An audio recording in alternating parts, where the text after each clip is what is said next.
ঘড়িতে এখন তোমাদের বাজে এক্স্যাক্টলি বলতে গেলে 8:30টার কাছাকাছি। ঘুম থেকে উঠে পড়েছি, উঠে এখানটা দেখতে পাচ্ছি কালকে যে সমস্ত জামাকাপড়গুলো ওয়াশিং মেশিনে কেচেছিলাম সেগুলো কিচ্ছু শোকায়নি, সমস্ত এরকম মানে ভেজা ভেজা রয়েছে, একটা সোদা সোদা গন্ধ বেরোচ্ছে। যেহেতু বললাম না 2 সপ্তাহ আগের জামা কাপড়, এখন ওর ভেতরে ভিজে জামা কাপড় একটা দুটো হয়তো রেখে দিয়েছিলাম ভুলবশত। তখন মনে তো কত আনন্দ ছিল, আনন্দ করে বাপের বাড়িতে যাচ্ছি, মজা হবে, সুন্দর সুন্দর ব্লগ ভিডিও বানাবো, অনেক টাকা ইনকাম হবে, এই সমস্ত মনে আশা নিয়ে গেছিলাম। তো তখন আর ওই পেছন ভাবিনি যে আসার পর কী কী কনসিকোয়েন্সেস আমার জন্য ওয়েট করতে পারে। তো এখন এগুলোকে আবার ভাঁজ করছি, ভাঁজ করে রোদে শুকাবো, শুকিয়ে তারপর আবার ওয়াশিং মেশিনে দেবো। অ্যাকচুয়ালি কী হয় বলো তো, এই বড় ননদের কাছ থেকে মোদি কেয়ারের প্রোডাক্ট নেওয়া হয়, তো তাই বাইরের যে ধরো অন্যান্য ব্র্যান্ডেড যে সমস্ত মানে লিকুইড সার্ফ ডিটারজেন্ট এগুলো না কেনা হয় না, শেষ হয়ে গেলে ওর কাছে অর্ডার দিতে হয়, তারপর ও দিয়ে দেয়। তো সেগুলো নেই বলে না কালকে লোকাল সার্ফ দিয়ে যেই জামাকাপড়গুলো কেচেছি কোনো ভালো ফ্রেগ্রেন্স বেরোচ্ছে না, একটা কেমন বিচ্ছিরি স্মেল আসছে। তো সেগুলোকে আবার একটু রোদ খাইয়ে ওই যে বললাম ওয়াশিং মেশিনে দেবো। এদিকে এসে দেখি গোবিন্দ আজকে সকালবেলা সমস্ত দুধটা পুড়িয়ে ফেলেছে। আবার ফোন করে যে 1 প্যাকেট দুধ নিয়ে এসেছি, দুধ এনে শিবানীদিদের চা বানিয়ে দিচ্ছি, আর আমি হলো লিটিল গোল্ডের জন্য সুজিটা বানাচ্ছি। একটু ইচ্ছা করছে না যে নিজের জন্য দুটো ভাত রান্না করি বা কিছু। ওই যে তোমাদের বলছি না, মন মানসিকতা যদি ভালো না থাকে না, কি খাওয়া, কি গয়না, কি শাড়ি, আর কি তোমার সেলিব্রেশন। এখন ফ্রিজের ভেতর যে সমস্ত সবজি ছিল সেই সমস্ত সবজিগুলোকে বের করেছি, বের করে আমার মানে বুকটার ভেতর ফেটে যাচ্ছে যে এই সমস্ত সবজি দিয়ে এখন আমি রান্নাবান্না করব। দুটো ফুলকপি রয়েছে, তারপর ওখানে আরও কি কি সমস্ত জিনিস রয়েছে দেখতেই পাচ্ছ, ব্রকলি, ধনেপাতা। এখন ভাবছি কটা কালকের বাসি ভাত রয়েছে, সেই ভাতগুলোকে ভাত ভাজা হয় না শীতকালে, সেই ভাত ভাজা করে খাই। কি খাবো বুঝতে পারছি না, সুজি খেতে ইচ্ছা হচ্ছে না, মিষ্টি মিষ্টি সুজি লিটিল গোল্ডের সুজিটা যখন বানায় আমি তো ওইভাবে বানাই না। অ্যাকচুয়ালি কী করি বলো তো, এই যে গোয়ালা যে দুধ দিয়ে যায়, এই গোয়ালা কিন্তু আমার এখন রিসেন্ট গোয়ালা নয় যে আমার বিয়ে হয়ে এসে আমি রেখেছি, না, এটা আমার শাশুড়ি মায়ের সময়ের গোয়ালা, মানে আমাদের 3 পুরুষকে দেখে গেছে সে। তো সে এখনও দুধ দেয় এবং মিনিমাম রেঞ্জেই দুধ দেয়। তো দুধটা ভীষণই মালাই, মানে সর পড়ে। তো সেই দুধটা লিটিল গোল্ডকে খাওয়াচ্ছে। আর কোনো দিন ধরো জাস্ট ইন কেস ধরো দুধ থাকলো না বা এরকম গোবিন্দ পুড়িয়ে ফেললো বা আমার থেকে নষ্ট হয়ে গেল, তখন ওই বাইরে মাদার দুধের যে প্যাকেট, সেই প্যাকেটের ভেতর কাঁচা যে সুজি থাকে ভাজি না ভেজে সেই সুজি ধরো 2 চামচ 3 চামচ দিয়ে ফুটিয়ে একটু ফুটে আসলে একটু পাতলা পাতলা থাকতে নামিয়ে ফেলি। এইবার ওইটাকে মানে ফু দিয়ে লিটিল গোল্ডকে খাই। আর আমি যে ভাত ভাজাটা খাচ্ছি সেটা কিভাবে করি বলো তো, যখন ভাত ধরো এক্সট্রা থাকলো বা আমার ইচ্ছা হলেও ভাত আমি রেখে দিই খাওয়ার জন্য, যা সবজি থাকে সেই সবজি, তারপর তোমার অনিয়ন, গার্লিক, কাঁচা লঙ্কা, বাটার, এগুলো দিয়ে ভালোভাবে মানে ফ্রাই করে বাটার দেখবে 1 পিস বাটার, মানে লিটিল গোল্ডের খাবারে যে বাটার ইউজ করি সেই বাটার 1 পিস দিয়ে সেই ভালোভাবে ফ্রাই করে, আর সয়া সস দিই। সয়া সসটা দিলে চাইনিজ একটা ফ্লেভার আসে। তো কী বলো তো, আমি চাইনিজ খেতে ভীষণ পছন্দ করি, তার জন্য মনে হচ্ছে এখন মন টন খারাপ, মেজাজ ভালো নেই, একটু নিজের পছন্দের খাবার বা নিজের পছন্দের কাজ করলে হয়তো মনটা ভালো লাগবে। তো ওনার ভেতর থেকে কত লোকে কত নেগেটিভ কমেন্ট করছে, তোমরা লাস্ট ব্লগটা যদি দেখো, যে আমি নাকি ভিউজের জন্য কি করছি, নাটক শুরু করেছি। অ্যাকচুয়ালি আমি তাদেরকে বলতে চাই, দেখো আমি কিন্তু হঠাৎ করে কোনো কোটিপতি বা লাখপতি হয়ে যায়নি। আমি যখন জন্মেছি তখনও আমার বাবার অবস্থা ভালো ছিল, এখনও আমার বাবার অবস্থা ভালো, আমার স্বামীর অবস্থাও ভালো, আমার শ্বশুরবাড়ির অবস্থাও ভালো। তাই ইউটিউব বা ফেসবুক থেকে বা ধরো সোশ্যাল মিডিয়া থেকে আমার কটাকে ইনকাম হলো কি হলো সেটা দিয়ে কিন্তু কারোরই কোনো মাথা ব্যথা নেই। হ্যাঁ, মাথা ব্যথা যদি কারো থেকে থাকে সেটা হলো আমার, কারণ এটা আমার নিজস্ব টাকা, নিজে কষ্ট করে সারা দিন রাত। তোমরা ব্লগিং মানে তো দেখতেই পাও, সকালবেলা ঘুম থেকে ওঠার থেকে শুরু যে হয়, রাতে শুতে যাওয়া পর্যন্ত প্রত্যেকটা টাইম, প্রত্যেকটা লাইফের যত ইম্পর্টেন্ট মোমেন্ট রয়েছে সেগুলোকে পেছনে ফেলে দিয়ে ভিডিও ক্যামেরা হাতে নিয়ে সেই মোমেন্টটাকে এনজয় না করে স্যাক্রিফাইস করাও কিন্তু চারটেখানি ব্যাপার নয়। তো তাই আমি বলছি যে আমাকে কিন্তু অন্য কোনো ইউটিউবারদের সাথে তুলনা করো না, বা আমি কাউকে কিন্তু ছোট করে কথা বলছি না যে আগে গরিব লোক ছিল এখন ইউটিউব করে বাড়ি গাড়ি বাংলো এই সমস্ত ল্যাভিশ লাইফ মানে লিড করছে। আমি বরাবরই এরকমই ছিলাম, এখন এরকমই আছি, আর যতদিন বেঁচে থাকবো ভগবানের অশেষ কৃপাতে আমি এরকমই থাকতে চাই। আমার এর থেকে বেশিও চাই না, কমও চাই না, আমি যেমন আমি তেমন। কি খাচ্ছ মা? কফি? সোনা কফি খাচ্ছ? স্নান হয়ে গেছে তোমার? জানলায় বসে বসে কফি খাচ্ছ? ভালো লাগছে খেতে? ভিডিও বানাবো? ওকে বলছে আমার ভিডিও করো, ও খাচ্ছে, ওর ভিডিও করো, খুব সুন্দর লাগছে। খাও মা, খাও।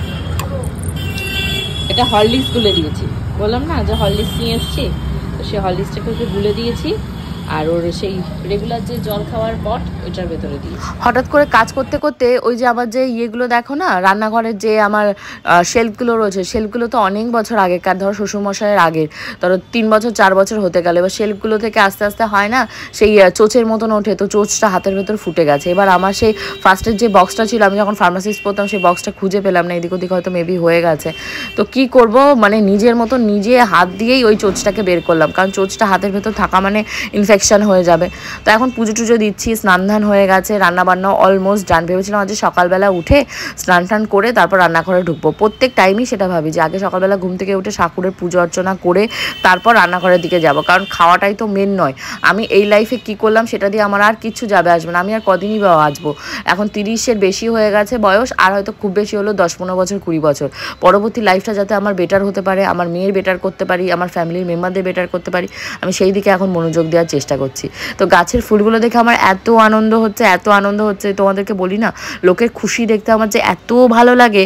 তো গাছটা কেন বলো তো খুশি লাগছে, গাছটা একদম নেরু হয়ে গেছিলো, একটা পাতা ছিল না, একটা ফুল ছিল না। গাছটা হঠাৎ করে দেখছি এরকম সুন্দর, মানে সাদা ফুলে লাল ফুলে ভরে গেছে, আমার মনটাও এত খুশি লাগছে। তো ভগবানের আজকে পুজোর ফুল টুল তোমার গোপুদা এনে দিয়েছে, খুব সুন্দর করে পুজো দিয়েছি। আর ভগবানের কাছ থেকে অনেক অনেক ক্ষমা চেয়েছি যে আমি যে কাজটা করেছি এই কাজটা কিন্তু আমার করাটাও উচিত হয়নি, তার জন্য তুমি কিন্তু আমাকে ক্ষমা করো। আর এত কষ্ট আমাকে দিচ্ছ, আমি কিন্তু আর সহ্য করতে পারছি না। আর এখানে দেখতে পাচ্ছ অনেকগুলো মাছ নিয়েছি, আজকে মাছের ভর্তা খাবো। অনেক বাংলাদেশি ভিডিও আমার সামনে আসে, তো দেখি তারা মাছের ভর্তা খায়। তো এটা বেসিক্যালি রুই মাছ কি কাতলা মাছ এক্স্যাক্টলি আমার মনে নেই, কারণ অনেক দিন আগেকার মাছ, 2-3 সপ্তাহ আগের। তো মাছগুলো সবকটা ভেজে নিয়েছি, দেখতেই পেয়েছো। এবার ওখান থেকে 2 পিস মাছ নিয়েছি, তার ভেতরে ভাজা পেঁয়াজ দিয়েছি, কাঁচা পেঁয়াজ দিয়েছি, লবণ দিয়েছি, কাঁচা তেল দিয়েছি।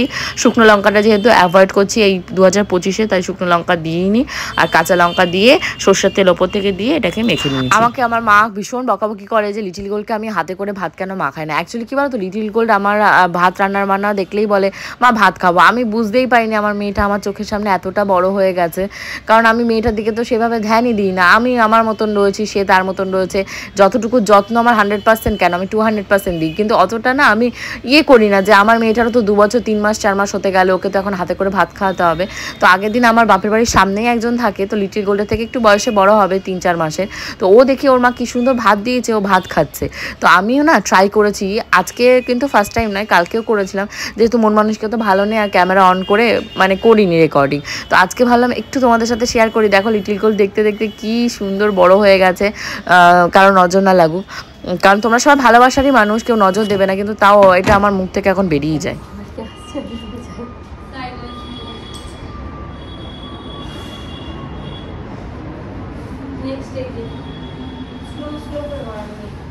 হাইট কাউন্ট হয়ে গেলে আবার রিভার্স ক্লকওয়াইজ হাইট কাউন্ট আর অ্যান্টি ক্লকওয়াইজ হাইট কাউন্ট। হ্যাঁ এই যে হয়ে গেছে পুরো। এটা 1 এই যে এই পোরশনটা 1 2 3 4 5 এই যে এটা বলি বডিটাকে জাস্ট লুজ না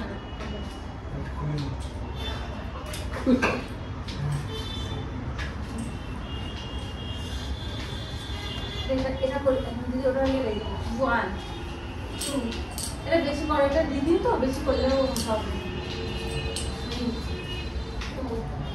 আপনি করুন এই 5 কাউন্ট হয়ে গেলে রিভার্স 5 কাউন্ট করবেন, তারপরে এই হ্যান্ড স্ট্রেচিং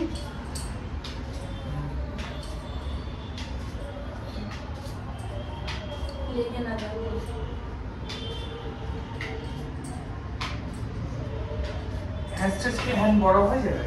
সো আজকে সাহানি যোগা করতে এসেছিলো, আমি আর গোবিন্দ যোগা করছি। মানে অ্যাকচুয়ালি ব্যাপারটা ওর সাথে আমার ডিল হয়েছে যে 2 জন করে করব, সেই অ্যামাউন্টের ওকে টাকাটা দিতে হবে। কিন্তু বেশিরভাগ দিনই আমার একা করা হয়, তো গোবিন্দ ঘরে থাকলে আমি সেদিন গোবিন্দকে ডাকি। তো ওই যোগা টোগা করার পর এখন প্রচণ্ড খিদে পেয়ে গেছে। তো সাহানি বলে গেছে ভারী কোনো হেভি মানে এখন কিছু খাওয়া যাবে না সন্ধ্যেবেলা স্ন্যাক্স। তো আমি একটা বিস্কুট নিয়েছি আর একটু লিকার চা বানিয়ে ওটা খাচ্ছি। আর লিটিল গোল্ডকে বলেছি মা বই খাতা নিয়ে আসো, এখন আজ বাদে কাল তোমাকে স্কুলে ভর্তি করতে হবে, তোমার জন্য একটা ব্রাইট ফিউচার প্ল্যানিং করা রয়েছে আমার অনেক আগে থেকে, তো সেগুলো তো করতে হবে। আমি হয়তো 100% তোমার জন্য ভেবে রেখে দিয়েছি, তুমি 100% না পারো, আমার জন্য 10% অ্যাটলিস্ট তো তুমি করবে। তো ওকে বই খাতা আনতে বলেছি, ও বই খাতা আনবে না, দেখো কি করছে। না তুই তো আমার একটা চড় মারলি, বল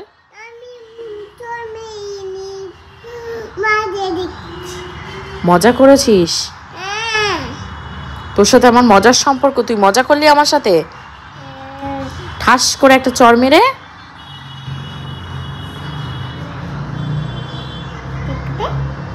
কি?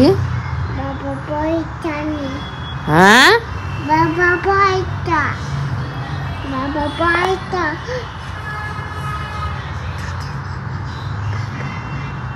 কি করছে?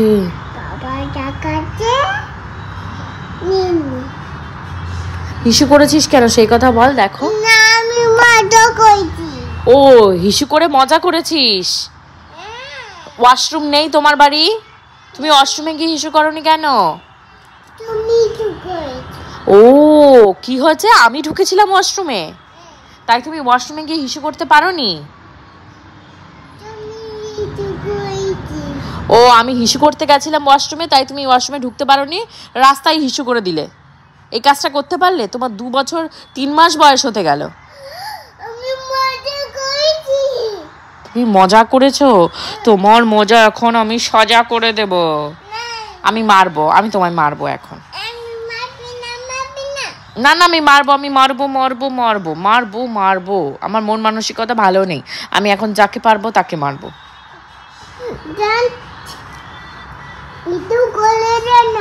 খুলে দেবো? আসো খুলে দিই। লিটল গোল্ডের মেন প্রবলেমটা কি হচ্ছে, ও হিসু করে দিয়েছে। অ্যাকচুয়ালি শীতকাল তো, ও নিজেও হয়তো রিয়েলাইজ করতে পারে না, হিসু করে দিয়েছে। তো সক্স টক্স সমস্ত ভিজে গেছে, সমস্ত ক্লিন করে। অ্যাকচুয়ালি আগের দিন ওই যে মেকআপ টেকআপ করা হচ্ছে না, সেই বিয়ে বাড়ির পর থেকে 18 তারিখের পর থেকে আমার লাইফটা ভীষণ খারাপ যাচ্ছে, ভীষণ খারাপ। আমি তোমাদেরকে বলি না, আমি এক্সপ্রেস করি না, আর কারণ আমি ডিমোটিভেট কাউকে করতে চাই না। কারণ একজনও যদি আমার ভিডিও দেখে এনার্জি পায়, তার লাইফস্টাইলটা সে শুধরাতে পারে, তো এটাই কিন্তু আমার সব থেকে অ্যাচিভমেন্ট এবং সাকসেস। তো এবার কী করেছি, ব্যাগগুলো থেকে সমস্ত মেকআপের জিনিস ঢেলে দিয়েছি, ঢেলে সমস্ত অর্গানাইজ করে রাখতে হবে। কারণ অর্গানাইজ যদি আমি সমস্ত আমার জিনিসপত্র করতে না পারি, আমার লাইফটাও কিন্তু আমি অর্গানাইজ করতে পারবো না। সমস্ত জিনিস যদি খুব সুন্দর করে অর্গানাইজ করা থাকে, সেটা যদি সবসময় চোখের উপরও ভাসে, সেটা কিন্তু লাইফে অনেকখানি ডিসিপ্লিন আনে। তো এখানে যা যা মেকআপের জিনিস, তারপর আমার কসমেটিক্স, তারপর মাথার clip, hair band, rubber band, সমস্ত এখানটায় ভালোভাবে গোছাচ্ছি। অ্যাকচুয়ালি কী হয় বলো তো, পিআর মানে যে সমস্ত ধরো প্রমোশনাল অ্যাডের জিনিসপত্র আসে, সেগুলো অনেক জমা হয়ে যায়। এগুলো তো তোমরা জানো না, আমি হয়তো সমস্ত শিবানিদির মেয়ে রয়েছে, তারপর আমার যারা রিলেটিভ রয়েছে, আমি কারো নাম নিতে চাই না, ইভেন আমার মা, পূজা, সবাইকে দিই, সবাইকে। তা বাদেও শ্বশুরবাড়ি বাপের বাড়ি আমি সবসময় তোমাদেরকে বলি, আমি কিন্তু সমস্ত মেনটেন করার চেষ্টা করি। আর মেয়েদের দেখো কী বলো তো, শ্বশুরবাড়ি যতই ভালো হোক, বাপের বাড়ি ভালো হবেই, এটার সাথে কিন্তু আমার সাথে কিন্তু 99% মেয়েরাই একমত হবে। 1% হয়তো বলবে না আমার কাছে শ্বশুরবাড়ি হিরো। এটা হয়, যত দুঃখ কষ্টের বলার কথার জায়গা কিন্তু তোমার সেই মাই হবে, বোনই হবে, বাবাই হবে। তুমি কিন্তু তোমার ননদের কাছে খুলে মেলে তোমার সমস্ত কষ্টের কথা বলতে পারবে না। আমি কিন্তু এক্সেপশনাল বলছি, আমি আমার ননদের সাথে সব বলি, যেটুকু লিমিট রেখে বলাটা সবসময় উচিত, কারণ তারা ননদ। আর বোন বোনই হয়, মা অবশ্যই মা হয়, কেউই কারো আপন নয়, কিন্তু পৃথিবীতে হয়তো মাই তোমার আপন হবে। তো এখানে দেখতে পাচ্ছ আমার সমস্ত কসমেটিক্স তোমাদেরকে আজকে দেখাচ্ছি, মন ভালো নেই তাই আমার লাইফের সবথেকে ভালো ভালো জিনিস তোমাদেরকে দেখাচ্ছি। তো এটা রয়েছে, তোমাদের অনেকে জিজ্ঞাসা থাকে তার জন্যই দেখাচ্ছি। এটা কিন্তু আমার পিআরে পাওয়া একটা প্রোডাক্ট, এটা ছিল গুড ভাইবসের। আর তার আগে আমি দেখালাম আমি ফাউন্ডেশন যেটা ব্যবহার করি, সেটা হলো সুগারের।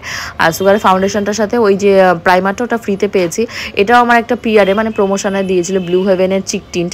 তোমরা কিন্তু lip as well as eye লিডেও এটা লাগাতে পারবে। আর এটা হলো লোটাসের, যেটা আমার সিঁদুর, যেটা আমি বরাবরই বিয়ের পর থেকে হয়তো 1 বছর 2 বছর বাদ দিয়ে আমি এটা ব্যবহার করছি, কারণ বুঝতেও তো একটু টাইম লাগবে। আর এটা হলো একটা আই শ্যাডোর হলো কি গ্লিটার। তো এটা আমি কখনোই ব্যবহার করিনি, এটা দিলে নাকি খুব সেক্সি অ্যান্ড হট লাগবে, জানি না আমার লাইফে সেই দিন কবে আসবে।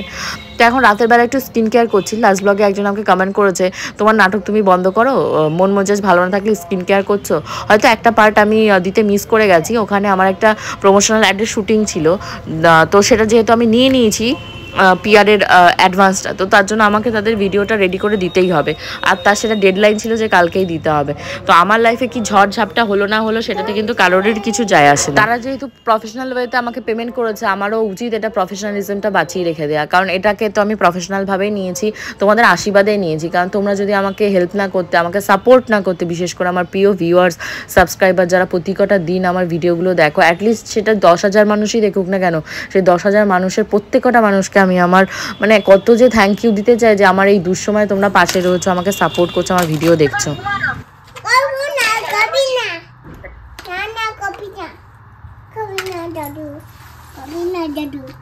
दादू कभी दादू फटे कभी दादू दादू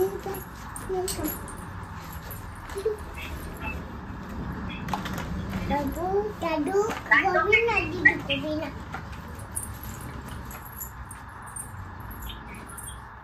ঘড়িতে এখন বাজে তোমাদের 12টা। আমাদের সবার ডিনার হয়ে গেছে। তোমাদের সবাইকে থ্যাংক ইউ বলতে চাই যারা আমাকে কোনোদিনও কমেন্ট করোনি, বাট আমার এই দুঃসময় পাশে থেকে সাপোর্ট করার জন্য, শুধু এই উদ্দেশ্যেই বিনা স্বার্থে আমাকে কমেন্ট করছো, প্রিয়াঙ্কা ভালো থাকো, প্রিয়াঙ্কা ভালো হয়ে যাক। তো আমি একটা কথাই বলতে চাই যে আমার কিন্তু 1% হলেও দুঃখটা তোমাদের কমেন্টটা পড়ে চলে গেছে। হোপফুলি আবার কালকে আমি ব্লগটা নিয়ে আসবো, মরি বাজে আমি ব্লগ দেবই, আমার অনেক টাকার দরকার এখন। তো তোমরা প্লিজ আমার পাশে থেকো, আমাকে সাপোর্ট করো। আজকের মতন যাচ্ছি, বাই।